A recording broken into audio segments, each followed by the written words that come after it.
Mannur 1-ാം mile കല്ലംപറമ്പിൽ നിർമ്മിക്കുന്ന സാംസ്കാരിക നിലയത്തിന്റെ ശിലാസ്ഥാപന കർമ്മം നടന്നു. Palakkad block panchayat president V Sethumadhavan ശിലാസ്ഥാപന കർമ്മം നിർവഹിച്ചു. നല്ല നിലപാടുകൾ സംസ്ഥാന ഗവൺമെന്റ് എടുത്തു പോകുന്നുണ്ട്. ആ സന്ദർഭത്തിൽ കൃഷിക്കാരെ സഹായിക്കാൻ, നെൽകൃഷിക്കാരെ സഹായിക്കാൻ, ഉഴവുകൂലി കൊടുക്കാൻ എല്ലാ വർഷവും കൃത്യമായി 65 ലക്ഷം 7 പഞ്ചായത്തുകൾക്കായി വിഭജിക്കപ്പെടും. പക്ഷേ 65 ലക്ഷത്തിൽ കുറയാത്ത പൈസ ഉഴവുകൂലിക്ക് വേണ്ടി നീക്കി വെച്ച് കൊടുത്തിട്ടുണ്ട്. പാലക്കാട് ബ്ലോക്ക് പഞ്ചായത്ത് 20 ലക്ഷം രൂപ ചിലവിൽ മണ്ണൂർ 1-ാം മൈൽ കല്ലംപറമ്പിൽ നിർമ്മിക്കുന്ന സാംസ്കാരിക നിലയത്തിന്റെ ശിലാസ്ഥാപനമാണ് block panchayat president V Sethumadhavan നിർവഹിച്ചത്.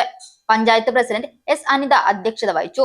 വാർഡ് അംഗം പി സി സുമ, ബ്ലോക്ക് അംഗം P S Abdul Muthaleef, P M Yusuf, T R Sasi, SJN Najeeb, V C Preetha എന്നിവർ സംസാരിച്ചു.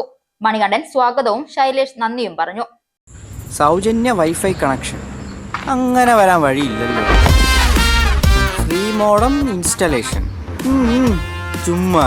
സത്യാടോ, എന്റെ വീട്ടിൽ ഈ കണക്ഷനാ. തന്നെയും വിശ്വാസമില്ല. അല്ല, കേരള വിഷൻ.